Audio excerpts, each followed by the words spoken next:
AITA for telling my husband that, despite our concerns, we need to just go ahead and buy our daughter a new car. My daughter Casey, 17 female, worked and saved up money for around a year to be able to afford a better car than we could buy her with our family budget. My other daughter Alana, 16 female, has ADHD, recently got her driver's license, and asked to drive Casey's car. Casey allowed it, but Alana ended up having a bad accident around 6 months ago, which basically rendered the car unusable. The insurance payout wasn't nearly enough to cover the replacement, and with Alana's medical bills from the accident, thankfully there was no permanent damage, just a broken arm and leg. There was no way we could afford to replace Casey's car immediately. Alana was very apologetic to Casey, and so were we, since we couldn't afford to replace her car. Casey didn't accept our apology, and has been basically avoiding us, skipping family dinners, and pretty much pretending that her mom, Alana, and I don't exist, and only talks to us if she needs a form signed for her school. I begged her to come to a family therapy session, and she eventually relented, but with the condition that Alana wouldn't be present. In the therapy session, she told us that she won't be resuming a relationship with us until we replace her car, which realistically won't be until next year. When the therapist asked how she expected us to do that, Casey said we could just make Alana work to earn the money.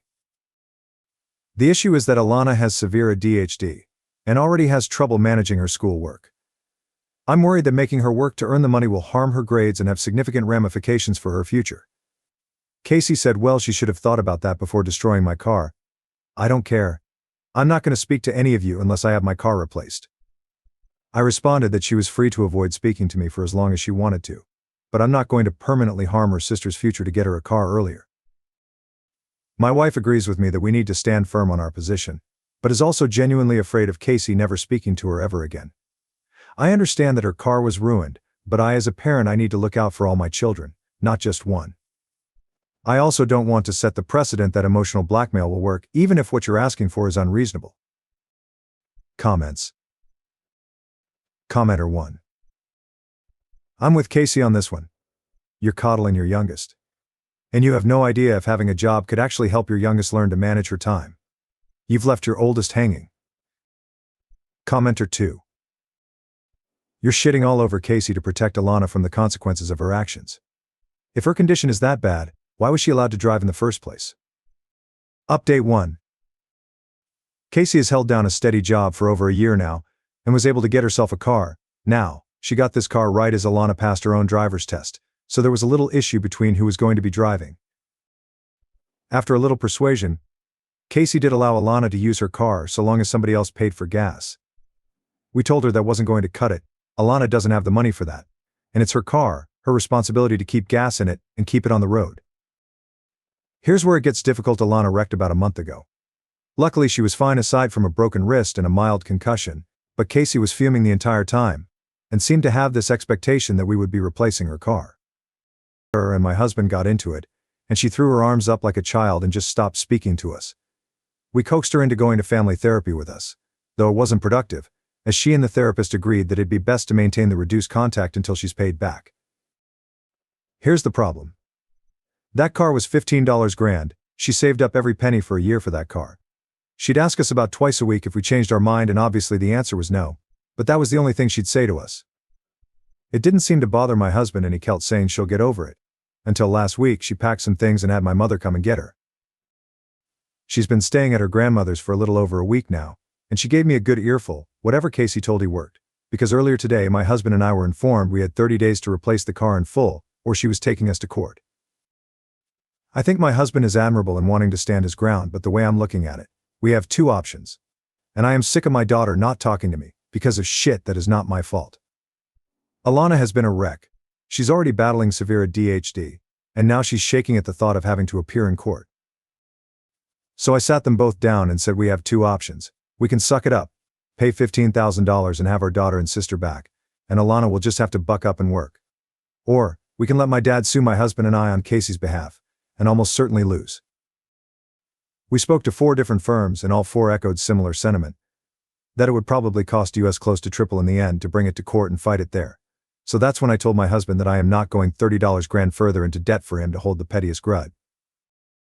He's saying that I'm being manipulative by holding this whole situation over his and Alana's heads. I'm not saying it's not part my fault. All I said was that no matter what, at the end of the day we owe Casey and he needs to just accept that. We can afford $15,000 to replace the car. But if we have to dish out double that, just to lose in court anyway, I'm divorcing him before he makes that mistake. In either case, I'm done not supporting both of my daughters. We've tried reasoning with Casey and it has resulted in nothing. We lost this one. AITA for trying to get my husband to accept it? I feel I may be. Just for how long I was being a passenger, no pun intended, in the situation, and for threatening my husband with divorce, I don't think we did anything that wrong, but I'm willing to admit when we made some mistakes and we have to make up for it somehow. Update 2. It's been a few weeks since I last updated, and I want to start out by addressing a few things that opened my eyes a little bit in regards to this situation. The first thing being my husband's post, which came well before my own. He and I fought over that. I truthfully didn't love that he used real names, however, when I found out he posted. For the sake of transparency, I used real names as well. But with that being said, I went through with the difficult decision to serve him divorce papers. To really abbreviate things, I went to therapy as lots of you suggested, and I was assessed with a diagnosis for an obsessive-compulsive disorder in my second session, and in my third session, we discussed the whole car situation. And my personal therapist explained it to me in a way that made it hard to not feel awful for Case. The discussion, we had covered quite a lot, but the common denominator in everything that's been going wrong has, in large part, been my husband. He's the reason Casey shared her car. He's the reason Alana got hurt driving on her own, and he's the reason we're set for court in barely a week and still don't have an attorney. And me. I don't know what I've been doing, but it hasn't been being a mother, if I'm honest. One of you asked me straight up why I was being a passenger, and I just don't have a good answer. I let my parents know about the divorce and they were a little concerned, but what I didn't expect was for Casey to reach out. The last time we talked was mostly her and my husband butting heads. I really thought she was about to turn me on a spit, but I've never heard her cry like that. At least not since she was much younger. I make a little bit more than my husband, but finding an apartment was brutal. Especially with Alana wanting to come with me. I don't think I was clear enough about how badly I want to pay Casey back before, but I do. Most of my money is in joint savings though, so there isn't much I can afford, but my husband wasn't going to back down. I won't lie. I was selfish. I begged Casey to drop my name from this suit. I told her I would pay what I could afford to write this second, which wasn't much in comparison, and she told me that it wasn't so much the car or the value on its own she wanted back. It was the security to have something of her own, and she listed off probably dozens of instances where Alana got first pick over her, and it was very hard to refute. She told me that losing that much money sucked, which I fully understand, but the bigger loss to her was that her first big girl purchase, which a lot of friends and family were excited about, was now going to be remembered as a family-ending disaster. She told me that she knows I can't replace that. We agreed to breakfast next week and joint therapy, yes too, and her only condition was that I don't try at any point to save him from the suit, which I agreed to. Alana came to me even before my last post, saying she only drove so far because my now ex-husband pressured her into picking up the grocery order early for something he wanted to make. This also changed my perspective. I was under the impression that she was doing her own thing, but even my husband owned up to that, which ground my gears, but I put it together. Illegal driver in an expensive car, not insured and under pressure. Alana drove, but I've come to realize that my ex-husband seems to have a tendency to like to pressure people. He's pressured me a lot too. He probably pressured Casey into letting Alana drive at all. Which brings me back to her, and we finished our talk with better terms. I owe her so much more than breakfast out, but I'm just beyond grateful she's even willing to look at me. I've seen a lot of bold assumptions that I hate Casey, and that I vastly favor Alana, but I only feel the second part was ever accurate. I've never hated my own daughter. I was frustrated with her over something I've come to realize wasn't her fault. As of now, I'm just adjusting to a much quieter place, and to my phone buzzing non-stop. I've only been moved out for 5 days and Alana has seemed so much less anxious, to me at least. It's odd because my place now isn't anywhere near what the house is. But I think last night was probably the first time I've slept 8 hours since high school. Today was productive, and for Casey. I'll admit it. I hope she wins. I hope she gets her car and then some. As for the divorce, I don't want much material. I won't say no to it. I'd rather just have my share of joint savings and try to tackle my own issues, of which I guess I have more than I would have been willing to admit a month ago. I know I'm going to get pelted most likely, but I want you to know I'm thankful. The internet is mean, but it tells the truth. And however this turns out, it's largely your comments that helped me see what I was doing wrong, and who was enabling those things. And most importantly, How I could stop it. It's times like this where my dad would tell me I'm not lucky. I'm privileged, and I think that applies here. I'm privileged that my daughter didn't just laugh, even though she could and arguably should have. Now, for the next story. WIBTA if I revealed to my late wife's family that she had been unfaithful during our marriage? On the day she passed, a guy we went to college and was kind of friends with sent her messages, asking for pictures of their last encounter and the way he talked. It seemed like it was recent, and it seemed that they talked often. I was able to get in her phone and laptop, as she didn't change her passwords because she would always ask to check my phone and I would ask for hers back, so I had the password. There wasn't much because she deleted everything or hid it very well, but the most recent messages she obviously couldn't delete them, so everything that came after her death was still there. While looking for the pictures he asked for, I found pictures of her and him in a rare deep in a random place at her work folders, at her laptop. In one of them she had short hair, which she only had right after we got engaged. So she was with him for at least 3 years out of our 6 years together. Also found pictures of 2 other guys, but I have no idea who they are, and there was no messages from either of them anywhere. I messaged the friend and told him that I knew, told him about the STD, and that I won't reveal it to anyone and want it to be kept a secret forever. I asked him if anyone else knew, and he said that his ex knew, but he would talk to her. I decided that for the sake of her parents and siblings, I would pretend she was a great person and let them have their beautiful memories with her. Anna's older brother Thomas, 34M, is a good friend of mine to this day. I would even go as far to say we are best friends. After 2 years of my wife's passing, I was ready to date again. Thomas said that he knew the perfect girl for me. He just wanted me to be sure I was ready for something serious before introducing each other. It was his sister-in-law, Laura, 27F. We knew each other only superficially, but never really talked before our first date. I fell for her quick and hard. We started dating, and about 3 months in, we were already telling each other I love yours, and I told her I was going to marry her. It has been a little less than 2 years, we are engaged, and I have never been this happy. I told her all about my relationship with Anna. I still have the evidence of what she did stored away in my computer just in case, and I showed it to Laura. She cried a little and comforted me, but I assured her I was fine, and that I was over it. The problem comes with Anna's family, especially her mom and sister. Ever since Anna's passing, every time they talk about her, people want to hear me talk. They ask me about her, try to include me in conversations about her. Anna was such a good cook, write my name. I loved when she and my name would banter. You remember my name, stuff like this. I was able to get by in the beginning by saying it was difficult for me to talk about her, that I was not ready. They let me be for a while, but ever since I started dating Laura, I couldn't use the "I'm not ready" excuse. Her friends, sister and mom get annoyed if I don't sound enthusiastic or depressed, learn that it's easier to look depressed. Also, if I talk about Anna in any way that isn't portraying her as an angel that came down to earth to bless us with her presence, I get side-eyed.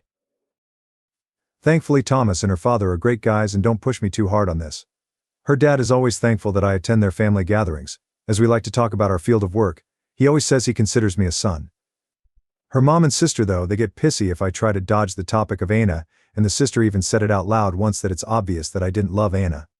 She apologized after, but I mean, she isn't wrong. By the end I didn't, and sure as hell didn't too now. Look, I'm over what happened. I don't feel hate for Anna anymore. I sometimes catch myself wishing she was alive just so I didn't have to pretend anymore. But also because her death was a tragedy, a lot of people loved her. Her friends organize a reunion for her birthday, and those are incredibly hard. And even though I know her AP will be there, I go because I know how much she meant to those people. But this is all starting to get to me because it's affecting Laura. I can't say I love her in front of these people. I can't even hug her, and Anna's sister gets all moody. Her best friend stopped speaking to Laura. They were also friends. Anna's mom even came to us at Thomas's birthday party last week and asked us to stop dancing to respect her grief. She also contacted my mom and Laura's parents to say that she was incredibly disappointed that I proposed to Laura so soon, saying that we are moving too fast. It's been 4 years. Even if she didn't cheat her, more than enough time has passed. I'm just over it, and I'm seriously considering telling all of them what happened, just to get the weight of my back. Comments. Comment 1. I always have a hard time understanding how someone who actually loves their partner could cheat on them. I know there are millions of research on this, on how yes, someone could still love a person and cheat on them too. But I personally could never believe it. I think it just doesn't go with what love means. Comment 2. I know that Thomas and Oop are besties, and that things all worked out great with Laura, but in retrospect it was probably not the greatest idea for Oop's own peace of mind to choose a partner who would bind him even closer to this family. Mill and Sil are wrong, but I can understand that it is a painful situation for them to see Anna's husband being happy with someone else within their own family circle, and even an ideal response would involve a lot of tension. Update. Something that I want to add because I didn't feel it was relevant before, but seeing so many people saying so many mean things about Anna made me feel like it's relevant, just for some people to understand how I feel about her. Maybe it isn't relevant, but I feel like saying it and putting out there. Anna loved me, she really did. She wasn't some monster that wanted me to be miserable and make me a fool. I saw the way she talked about me to other people, she loved me. She was worried I would divorce her, and was talking to people about how to turn around our marriage, how to put it back on track. The issue was that she had a kink, and I absolutely had no desire to partake in it. She asked a couple times, once early in the relationship, and another time after we got married, and I refused unequivocally both times and was particularly judgmental about it. All the pictures I found were of her in those kink scenarios. So yeah, she was sexually frustrated and used those men to satisfy her kink. But she loved me, she was just very selfish, dumb and reckless. I really believe this. And I say all of this because she was a really terrible wife. She cheated on me for years because of a fucking kink. But she was not a terrible person, she was only a terrible partner. There is a reason so many people loved her so much. I went with my gut feeling of talking to Thomas. Seems like a lot of people came to the same conclusion, that this was the best way to deal with this. Me and Laura went to his house and we talked to him and his wife, Laura's sister. I told them that I was only bringing this up now because mine and Laura's lives are being affected by the way people perceive me as Anna's husband. People want me to be a memory of her life, when in reality, being reminded that I was married to her felt like a gut punch, and I'm at my limit. But I kept on trying because I love her family. And I know how much she meant to many people. I told them that I did not love the person she became when she died. That we were probably headed for divorce soon, even without the things I learned. The only reason I didn't share it with anyone was because I didn't see a point to tarnish her memory and change people's perception of her when it wouldn't matter to anyone, and it would only bring pain for those that loved her. Now though, this decision is biting me in the ass because I also have to act like she was perfect. The reason I told them this way was so they could opt in to knowing more if they wanted, but if they would rather stay ignorant to the situation they could. Thomas wanted to know everything, so I told them. He asked to see the proof and I told him that the pictures were sexual and graphic. It was not a good idea for him to see it. He asked his wife to see them. I showed it to her and she confirmed to him that it was real. And they were really bad, she actually flinched looking at them. He asked if it was only one time. I told him it was with 3 different guys and one of them went on for at least 3 years that I knew of. He was mad, cussed a lot, not at me, but at the situation. I started to regret everything at that point. He said, "Fuck. Why is she so fucking stupid?" He called Anna stupid a bunch of times. He asked for some time to think stuff over and went out. I left Laura and her sister talking, and also went on a drive. About an hour later Thomas called me and asked me to come back to his house. He and Monica gave me a hug. She was crying a lot. He asked me what I wanted to do. I told him that all I want is to move on from this and be happy with Laura. He told me that he would handle his mom and sister. That I didn't need to worry about them anymore. But I should just distance myself from his family and Anna's friends for a while. He said I'm his brother, and that will never change. We all hugged it out, and that was it. My ex Sil has since reached out and told me that she knew Anna was cheating on me but thought we were working through it. Anna told her about a year before she died and said that she would come clean and try to work on the marriage. Now Thomas told her what happened and she has apologized a lot. Said that she has been basically ignoring her flaws ever since she died, but it has turned unhealthy for both her and her mom. She said she will help me with anything I need regarding this topic. Ex Phil and Mill don't know anything and we will keep it that way. I will try to make time to hang out with my Phil from time to time, and considering him and my new Phil are good friends, me and Thomas have been talking about taking them fishing, golfing, maybe just going to a bar, stuff like that, at least once a month. And as for my ex Mill, I just keep my interactions to a minimum. So yeah, I think it worked out well. Another thing is that Laura wants to speed up our wedding planning, so hopefully we will get married in March or April. Before we were talking about having a long engagement, but there is no point in waiting, we both know what we want. And I'm happy. Very happy.